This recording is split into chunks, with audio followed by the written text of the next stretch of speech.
제가 판단했을 때는 가장 강하다고 판단되는 게 지금 팔란티어거든요. 일단 주목해 보는 거는 일단은 크립토 커런시에 있어서 비트코인도 아니고 바로 이더리움입니다. 자, 이더리움이 특이점이었어요.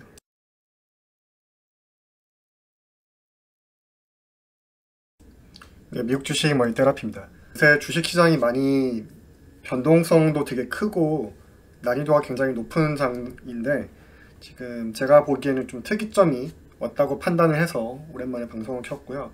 나스닥을 보고 계시고 이 21선을 뚫을 수 있는가가 가장 큰 관점이라고 볼 수 있겠고, S&P 500 같은 경우를 보면 21선 밑에 있죠. 다우도 마찬가지입니다. 이 상황에서 암호화폐는 다를까요? 예, 암호화폐도 마찬가지인 모습이 나타나고 있습니다. 암호화폐를 보면은 지금 비트코인은 그나마 지금 이 70K 정도의 가격대가 견고하게 매수세가 들어오는 그런 자리로 판단이 됩니다. 왜냐면은 자, 여기 예전에 이 높았었던 이 구간, 그리고 한동안 작년에 횡보했던 이 구간, 이 결국엔 얼마이냐? 이 70K 부근이다. 그래서 70K와 75K 정도 사이가 굉장히 탄탄한 매물대를 가지고 있기에 지금 70K로 내려오면 바로 그냥 매수세가 들어오는 모습이 보이죠. 그리고 지금 이더리움으로 고생하시는 분들이 지금 많을 겁니다. 이더리움이 굉장히 많이 내렸었죠. 이더리움 보면 엄청 많이 빠졌어요. 그래서 보면은 특히 비트코인은 그래도 어느 정도 회복한 반면 이더리움은 그러지 못하고 있죠. 이더리움 보면은 지금 21선을 지금 골든크로스 하려는 모습이 나오고 있다. 5일선이 21선을 계속 쳐맞고 내려가고 있었는데 뚫고 올라가려는 모습이 나오고 있고, 요거는 이제 뭐 도지코인을 봐도 비슷한 그림이 나오고 있다. 근데 단 하나의 지금 종목만을 보면은 제가 판단했을 때는 가장 강하다고 판단되는 게 지금 팔란티어거든요. 자, 팔란티어로 보면은 이미 21선을 돌파했다. 자, 이것을 봤을 때 엔비디아도 그렇지 못하고, 예, 엔비디아도 지금 걸쳐있죠. 이렇게 엔비디아도 걸쳐있고 지금 애플도 많이 내렸어요 최근에. 그래서 애플도 지금 21선이 밑에 있고, 근데 팔란티어만 이렇게 위에서 튀어오는 모습이 자, 다시 상승을 기대하기에 좋은 모습이지 않나, 저는 이렇게 한번 판단을 해봅니다. 지금 상승이 나오면은 전 고점 구간까지 거의 뭐 한 40% 상승을 할 수 있는 구간이기도 하고, 자, 이 구간을 뚫으면은 결국에는 이제 올타임 하이로 가는 거죠. 자, 그것의 가장 결정적인 거가 뭐냐면 결국에는 거시경제죠. 거시경제. 자, 거시경제를 어떤 흐름으로 가는지 전반적인 큰 흐름을 알아야겠죠. 그러니까 일단 거시경제를 한번 보고, 자, 어떤 큰 흐름으로 우리가 지금 이 시장을 바라봐야 되는가 관점을 한번 분석해 보도록 하겠습니다. 자, 일단 큰 흐름으로 보자면은 이제 3월 28일 날 있을 PCA가 굉장히 중요한 역할을 하겠다. 자, 1차적으로는 이게 가장 중요하다고 볼 수 있고, 이것보다 더 중요한 게 뭐냐? 그러면은 결국에는 4월 2일 있을 트럼프가 말하는 상호 관세의 정책이 결국에는 가장 우리가 중요하게 봐야 될 관점일 것이다. 단기적인 관점이 될 것이다. 자, 트럼프가 지금 왜 이렇게 계속 주식시장을 박살내고 있는지 그 배경을 생각을 해 봐야 됩니다. 자, 그 배경을 생각하기에 있어서 가장 중요한 것은 결국 무엇이냐면, 자, 가장 중요한 것이 무엇이냐면 결국에는 10년물 국채라는 겁니다. 자, 10년물 국채가 너무 높았어요. 근데 계속 주식시장을 박살내면서, 자, 트럼프가 취임이 뭐 한 1월달 중순쯤이었다면은 취임하고 나 계속 지금 10년물 국채 금리가 계속 내려가고 있단 말이죠. 자, 이것은 자, 많이들 기사를 보셨을 거지만 트럼프가 의도적으로 지금 주식시장을 박살내고 있다 라는 것으로 해석을 해야겠으며, 그렇다면 왜인 거죠. 왜 이렇게 하고 있나? 왜냐면 결국에는 부채입니다. 부채. 야, 미국 부채가 너무 높아요. 근데 부채로 갚는 나라가 바로 미국이죠. 예. 채권을 찍어서 달러를 찍어내는 나라가 바로 미국입니다. 자, 이것이 가능한 이유는 바로 미국이 달러 기반, 전 세계에 쓰이는 달러 기반이 미국의 기축통화이기 때문이죠. 자, 결국에는 뭐냐면은 부채가 이제 한 9개월 있으면은 또다시 상환해야 하는 시기가 옵니다. 그러면은 그때도 또다시 부채를 찍어서, 부채를 갚기 위해서는 자, 채권을 찍어서 갚아야 되는데 미국에는 그런 돈이 없어요. 결국에는 다 돈이 없기 때문에 채권을 찍어야 되는 것인데, 자, 채권에는 결국에 이자를 줘야 되잖아요. 안전자산이기 때문에 이자가 나간다. 근데 지금같이 10년물 국채 금리가 너무 높으면은 이자가 크기 때문에 큰 부담이 된다. 자, 이것을 낮추기 위해서 지금 트럼프는 최선을 다하고 있는 것이다. 자, 이것이 어느 정도 안정화가 되고 나면은 다시 주식시장을 살릴 것으로 저는 그렇게 큰 호흡으로 바라보고 있습니다. 자, FOMC가 얼마 전에 있었죠. 그리고 지금 변화를 봐야 되면 지금 현재 5월 달에는 기준금리 동결. 자, 원래는 올해 말까지 한 50bp 정도를 낮추는 기준금리 2번의 인하가 있을 거라고 예상을 했지만, 자, 얼마 전에 있었던 FOMC를 기준으로 자, 올해 기준금리 3번 인하할 수 있어 라는 기조가 지금 시장에 자, 훈훈하게 들어오고 있는 상태입니다. 자, 이 말은 무엇이냐? 결국에는 기준금리 인하시켜 그러면은 유동성이 확장된다는 말이죠. 유동성이 확장된다는 무슨 말이냐? 결국엔 시장으로 돈이 들어오게 된다. 어떻게 알 수 있냐? 자, 우리가 봐야 되는 M2라는 지표를 봤을 때, 자, 글로벌 유동성. 자, 유동성이 어떻게 시장을 유입되는가? 결국에는 돈을 찍어낸다는 거죠. 자, 금분위 제도가 폐지되고 난 이후부터 자, 미국은 돈을 빠르게 찍어 나오는 속도가 증가하게 됩니다. 그리고 이 특이점은 코로나 때 엄청 특이점으로 발생해서 exponential growth. 그러니까 돈을 찍어내는 속도가 엄청나게 빨리, 그 속도가 매우 가파랐던 시기가 바로 코로나이다. 그리고 2년 동안 금리 인상을 단행하면서 유동성을 어느 정도 빨아들였습니다. 유동성을 빨아들였지만 다시 유동성이 확장하고 있는 시기다. 자, 유동성이 확장하고 있는 시기다. 근데 이 전고점을 뚫고 올라갈 것인데, 이 전고점을 뚫고 올라가면은 어떻게 되냐? 주식시장으로 돈이 들어오겠죠. 위험자산으로 돈이 들어오게 된다. 이것을 자, 저희가 비트코인 같은 경우는 지금 뭐 사이클이 끝났네 맞네 하는 그런 의견들이 많습니다. 근데 보면은 이 분홍색이 뭐죠? 머니 M2 서플라이죠. M2 서플라이가 이렇게 증가하는 동안 자, 비트코인 가격은 계속 우상향했었다. 근데 지금 기조가 글로벌 머니 투 서플라이가 증가하는 추세이니 자, 비트코인도 다시 반등할 수 있을 것이다 라고 보는 게 저의 의견이고요. 자, 여기서 일단 정리를 해보자면 이거예요. 4월 2일 트럼프의 상호 관세가 전 세계적으로 적용될 것인데, 그것을 이제 주식시장이 선반영하면서 크게 내렸었다.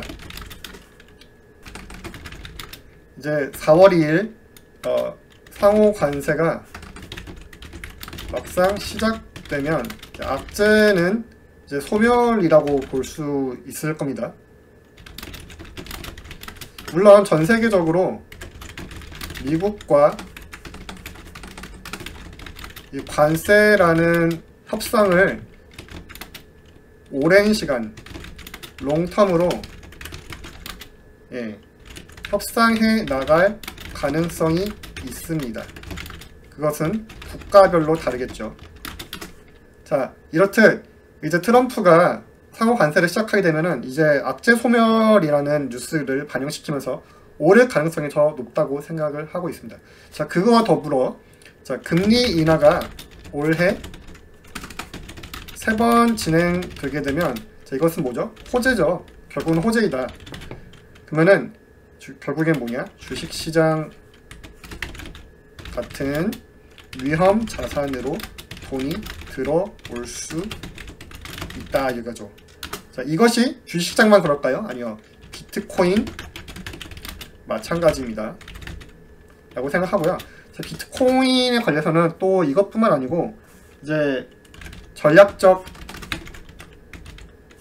비축 자산이 이제 점점 본격화되고 있는 뉴스를 더 많이, 더 자주 접하게 될 것입니다. 그래서 비트코인은 과거에는 절대적인 사이클을 가지고 있었지만 지금은 이제 메이저 ETF 자산이 이제 유입되면서 사이클이 없어질 거라는 그런 예측도 나오긴 합니다. 물론 어떻게 될지 모르겠지만, 자, 그렇게 된다고 하면 사이클이 없어지면은, 자, 비트코인은 이런 점진적인 계단 형태로 올라갈 가능성이 높다. 예. 일단은 비트코인을 봤을 때 과거에는 이렇게 엄청나게 올랐다가 사이클이 끝나면 하락하고 그런 사이클을 가지고 있었다면, 지금은 이런 올랐다가 횡보하고 또 올랐다가 횡보하고 또 올랐다가 횡보하는 이런 모습의 차트가 나올 가능성이 저는 높다고 판단을 하고 있는 시기입니다. 그렇다면 이 시기에서 지금 특이점으로 판단되는 것부터 먼저 주식 차트를 보여드리면, 자, 팔란티어 먼저 말씀을 드리고 있고요. 자, 팔란티어 RSI 50대 구간이다. 지금 이렇게 상승을 하고 있는 모습이, 저점을 높여져 가고 있는 모습이 나오고 있으며, 자, 특이점으로는 21선을 자, 종가 마감하였기에 다음 주 상승할 가능성이 높다. 다음 주 상승 가능성 높다라고 판단을 하고 있으며, 자, 거래량이 이렇게 계속 늘어나고 있는 걸 보면 알 수 있습니다. 자, 그리고 자, 맥디도 보면은 이렇게 점점 뚫고 올라가는 모습이 나오려고 하고 있다. 자, 이렇게 양봉 출현 모습이 나오고 있고요. 스토캐스틱보다는 자, 일단은 이런 매물대로 한번 보는 것도 괜찮은 의견을 받을 수 있습니다. 요 구간이 굉장히 탄탄한 지지 구간이었다. 가격이 얼마죠? 75불 정도. 75불 정도가 굉장히 탄탄한 가격 지지층이었다라고 볼 수 있고, 나스닥도 이렇게 뚫지 못했습니다. 20일도 뚫지 못했는데, 팔란티어가 이렇게 먼저 선반영을 한다는 것은 나중 이제 다른 종목들이 이제 같이 올라가면서 나스닥도 이렇게 올라갈 수 있는 가능성을 보여주는 거라고 생각을 하고 있고요. 자, 마찬가지로 S&P 500도 자, 지금 21선을 딱 돌파하면은 이렇게 다시 억눌려서 있던 돈들이 매수세가 몰리면서 다시 올라갈 수 있는 모습이 나올 수 있을 것이다. 자, 그러기 위해서는 지금 4월 2일 이 뉴스, 상호관세 뉴스가 가장 단기적으로 중요하다고 봐야 되겠고, 자, 지금 제가 가장 일단 주목해 보는 거는 일단은 크립토 커런시에 있어서 비트코인도 아니고 바로 이더리움입니다. 자, 이더리움이 특이점이었어요. 특이점이 뭐냐면은 이 21선을 드디어 돌파하려는 모습이 나오고 있다. 21선이 얼마냐? 2,009불. 자, 2,009불을 뚫을 것인가? 자, 최근에 뚫는 못한 모습이 보였지만 계속 자, 21선에서 계속 꼬꾸라져 가고 내려가고 있다. 매물대를 받고 내려가고 있다. 자, 근데 이것을 이렇게 조금씩 올라오는 모습이 보이면서 결국에 이것을 뚫을 것인가? 단기적인 골든 크로스가 나오면서 이걸로 뚫고 올라갈 것인가? 뚫고 올라간다면은 굉장히 큰 상승이 단기적으로 나올 수 있는 구간에 속해 있다. 60일선까지 23%, 200일선까지 40%, 120일선까지 50%. 자, 단기적으로 얼만큼의 상승이 나올 수 있을지는 모르겠으나, 자, 일단 이 피보나치 되돌림으로 봤을 때, 자, 꼭지점과 자, 일명 상투와 이제 가장 낮았던 가격대를 대충 한 5불대 가격을 피보나치 되돌림으로 보면은 이제 큰 대파동 관점으로 봐야겠죠. 그러면은 자, 일단은 이 가격을 넘는 순간부터 자, 일단 20일 넘으면은 요까지는 상승이 열려있다. 그 가격이 대략 한 20% 열려있다고 보면은 이 가격을 넘는 순간부터는 더 다음 단계까지 열려있다. 그러면은 여기까지는 한 18% 열려있고, 여기를 넘어선다? 그러면은 여기까지 열려있다. 그러면 대략 40%. 이 구간이 일단 200일선과 맞닿아 있으니 여기서 한번 이렇게 매물대 맞고 내려올 수도 있겠죠. 이렇게 올라갔다가 내려오고 다시 올라갈 수 있는 이런 형태의 파동을 그리면서 이렇게 다시 이렇게 급상승이 나올 수 있는 구간에 속해질 수 있다. 자, 이 구간을 돌파한다면 단서가 이렇게 되겠죠. 자, 이러면서 테슬라 한번 볼게요. 테슬라 많이 내리기도 했었고요. 자, 테슬라 보고 계시고, 테슬라도 여전히 지금 21선 밑에서 놀고 있는데, 자, 워낙에 급하게 내려왔던 구간입니다. 그리고 많이 물려있던 것도 맞고요. 근데 지금 이제 조금씩 반등의 모습이 조금씩 나오고 있다. 그래서 마찬가지로 이 21선을 돌파하는 순간 가장 숏스케지가 나올 수 있는 가능성이 있다라고 저는 판단해보는 구간이고요. 자, 주봉으로 봤을 때 이런 밑꼬리가 나오는 게 어느 정도 이런 밑꼬리가 나오는 게 긍정적인 모습이라고 판단을 하고 있습니다. 주봉을 봤을 때 이 스토캐스틱에 이제 드디어 이 K선이 D선을 뚫으려고 이렇게 고개를 드는 모습이 나오고 있다. 자, RSI도 주봉을 봤을 때 30 구간이죠. 여전히 저평가 영역에 속해 있다고 볼 수 있겠습니다. 그래서 단기적으로는 이 210선, 221선 요 가격을 당분간으론 건드리지 않을 거라고 저는 보고 있고요. 당분간에 이렇게 상승세가 지속적으로 나오지 않을까 그렇게 판단해보는 구간에 있다. 자, 엔비디아 어떤가? 자, 엔비디아도 지금 특이점에 있다고 이렇게 판단을 하는 구간에 있습니다. 결국에는 21선을 뚫느냐 못 뚫느냐, 단기적으로 21선을 뚫느냐 못 뚫느냐 이 차이에 따라서 자, 매수세가 들어오는가 안 들어오는가 라고 볼 수 있겠다.